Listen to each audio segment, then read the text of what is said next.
Assista agora a Bhagavad Gita, a eternidade e a felicidade. Bhagavad Gita, tentando traçar um paralelo, seria como a Bíblia do complexo filosófico religioso chamado hinduísmo. E para nós é o nosso livro básico, o nosso livro principal, mas na verdade o Bhagavad Gita também é estudado por todos os praticantes de yoga, de meditação, até cientistas, filósofos, enfim, todas as pessoas interessadas em espiritualidade, valores espirituais e assuntos relacionados com a vida espiritual. Assim como sabemos que o Filho de Deus veio à Terra 2000 anos e deixou um conhecimento maravilhoso que tem iluminado, tem servido de iluminação para diferentes povos, para diferentes gerações, até hoje, com muita potência. Da mesma forma, também sabemos que o Pai esteve à Terra, isso aconteceu há 5.000 anos. E também deixou um conhecimento igualmente valioso que agora está sendo muito divulgado, difundido também no Ocidente. E o Bhagavad Gita, esse conhecimento dado por Krishna, ele foi apresentado há 5.000 anos. É um livro bastante antigo. E esse momento histórico, 5.000 anos, foi exatamente no final de uma era, chamada Dwapara Yuga, e praticamente no início de uma outra era, que é essa era atual que nós vivemos, chamada Kali Yuga. Foi na intersecção dessas eras. As escrituras védicas explicam que assim como temos as 4 estações, também existem ciclos de 4 eras, Satya, Treta, Dwapara e Kali Yuga. A Kali Yuga, nesse exemplo, seria como o inverno, a era mais difícil. A palavra Kali significa desavenças, significa irreligião, significa caos, porque, na verdade, existe um aumento muito grande das qualidades materiais e um decréscimo da espiritualidade.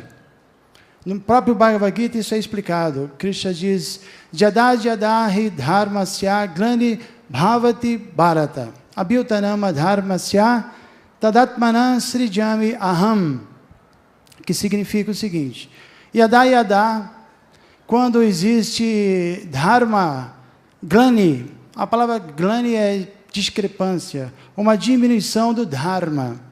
Dharma pode ser traduzido de muitas maneiras, dependendo do contexto, mas basicamente dharma significa os deveres espirituais, a religiosidade, as virtudes.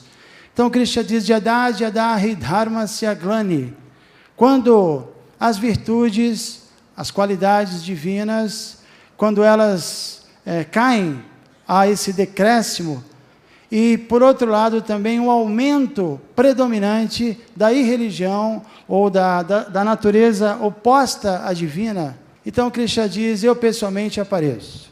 Tadatmanan srijami aham. Tada, então, atmanan, pessoalmente, srijami, eu me manifesto. Aham, eu apareço e eu me manifesto. Isso aconteceu há 5.000 anos. A primeira era, Satya, é a era das virtudes, a era da bondade, a era da Sattva-guna, das qualidades divinas. Então, nessa era, praticamente só existia a natureza divina. Todo o universo era governado por essa natureza, que também é chamada Sattva, a natureza da bondade.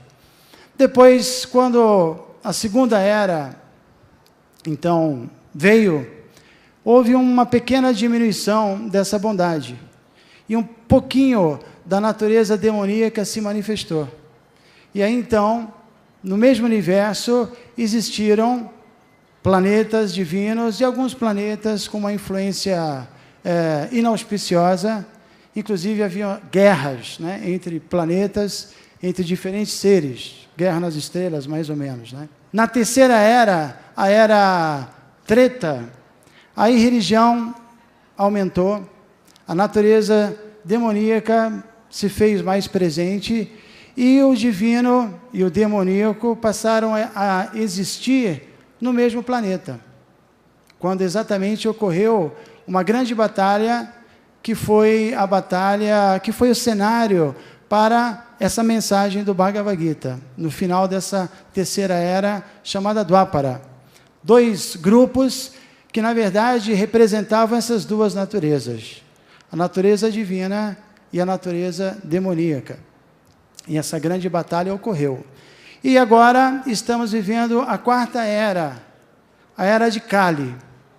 Aí podemos tentar imaginar onde é que existem essas duas naturezas, a divina e a demoníaca. Na verdade, elas estão dentro do mesmo corpo. Essa batalha de Kurukshetra, que foi o cenário para o Bhagavad Gita, ocorreu há 5.000 anos, e o interessante é que essa batalha continua ocorrendo, e Arjuna era um guerreiro que era o general praticamente do exército divino, que eram os Pandavas. Não sei se vocês conhecem um pouco do épico chamado Mahabharata. É uma história muito fantástica que descreve, na verdade, essa batalha, que o Bhagavad Gita nada mais é do que um capítulo. Então lá se descreve os detalhes, né? Porque essa guerra ela foi tão grande, a maior guerra que existiu até hoje, e envolveu o planeta inteiro. Todo o planeta estava envolvido nessa batalha, que de um lado haviam os Pandavas, que eram filhos de Pandu. Pandu era o imperador que havia morrido de uma forma prematura, e seus filhos, que eram os herdeiros legítimos do trono, eram muito jovens ainda, e não puderam assumir o trono. E o irmão de Pandu, chamado Dhritarashtra, ele era mais velho, porém ele não foi o rei porque ele era cego. Estudando essa história, veremos que ele não era apenas um cego comum, ele também carecia de uma visão espiritual. Então, logo que seu irmão, o imperador, morreu, os filhos de Pandu, os Pandavas, Arjuna, o guerreiro Arjuna, era um dos filhos de Pandu, foram viver sob o abrigo do seu tio, então, Dhritarashtra, que era como um pai, esperando o momento deles assumirem o trono, assumirem o reinado. E naquele momento aconteceram muitas coisas. Os primos dos Pandavas, dos herdeiros, fizeram de tudo para acabar com a vida dos Pandavas. Tentaram matá-los de todas as maneiras, mas como os Pandavas tinham uma proteção espiritual muito grande, sobreviveram de todo o ataque. E apesar de toda a tentativa de paz, de conciliação entre eles, por parte dos Pandavas, a batalha foi inevitável e ela realmente ocorreu. Então, minutos antes dessa batalha, esse diálogo maravilhoso entre Krishna e Arjuna aconteceu, e, na verdade, Arjuna, ele era não só um guerreiro, mas era um grande devoto, e as escrituras explicam que ele era um associado eterno de Krishna. Krishna vem à Terra para cumprir um propósito espiritual, e ele também traz alguns companheiros eternos. E Arjuna era um desses companheiros que nessa lila, ou passatempo, né, nesse teatro, ele representava o papel de uma pessoa confusa, uma alma condicionada, na verdade, o nosso papel, de uma pessoa sempre perplexa diante das dificuldades e incapacitada de sozinha superar os problemas, encontrar soluções.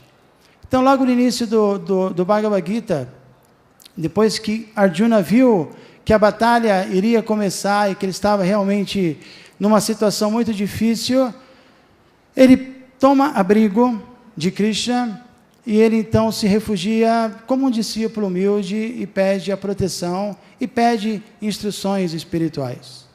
Arjuna especificamente fala no verso 7 do capítulo 2, Karpanya dosha upahata swabhava prichami tvandharma samudachitaha yakshreyashyam nishchitam bruhita me shishyastehansha dhiman tvam prapanam. É um verso interessante, o sânscrito é muito bonito. Ele diz, Karpanya dosha upahata swabhava. Swabhava significa a verdadeira natureza, Swabhava, que é a natureza espiritual, que é a nossa, naturalmente, verdadeira natureza. Então ele diz, Karpanya Dosha Upahata Swabhava, essa minha natureza espiritual, que é plena de qualidades divinas, que é eterna, quer dizer, dentro de cada um de nós existe um oceano inesgotável de qualidades divinas, de amor, de compaixão, de entusiasmo pela vida, de misericórdia. Todos nós possuímos isso. Isso é chamado Swabhava. Mas ele diz, Karpanya Dosha Upahata Swabhava. Essa minha natureza, Upahata, está coberta por dosha, pela fraqueza, pela doença da ilusão, pelas impurezas. E com isso eu me tornei um Karpanya. Karpanya. Karpanya significa uma pessoa, um avaro, ou um mesquinho. Em outras palavras, imagina uma pessoa muito rica que não quer utilizar a sua riqueza. Não é? Então ele entendeu isso. Ele disse, agora eu estou muito fraco, não consigo lutar, não tenho capacidade de resolver meus problemas, embora eu entenda que dentro de mim existe um oceano infinito de qualidades, de soluções. Mas eu estou coberto por essa dosha, por essa impureza, e eu estou fraco, Karpanya. Sou mesquinho, um avaro, não consigo utilizar essa riqueza que eu possuo. Então, Prityami Tvam Dharma Samuda Chitta. Eu estou confuso, Samuda Chitta, completamente cheio de dúvidas, confuso. Prityami Tvam Dharma. Diga, qual é o meu dever? Como eu posso superar essa fraqueza? Então, ele mostrou com isso a verdadeira coerência, né? A verdadeira sanidade que uma alma precisa possuir para se aproximar de Deus, para se aproximar de um guru, que também significa representante de Deus. A palavra guru tem alguns significados, mas basicamente um guru representa Deus, como um servo de Deus. Então, nós temos que chegar a esse ponto de entender isso. Nós agora estamos vivendo dentro desse corpo atual. E nesse corpo, nessa condição, não estamos podendo manifestar a nossa verdadeira natureza, e por isso sofremos, né? Por isso sofremos e temos que despertar essa natureza. Todos nós, todo ser vivo, ele é divino, essencialmente divino, por ser uma parte integrante dessa luz infinita de Deus. Mas existe um papel salofane que cobre, é o ego material. E agora nós manifestamos uma personalidade que é um reflexo da verdadeira personalidade, e que é impura, e que é cheia de defeitos.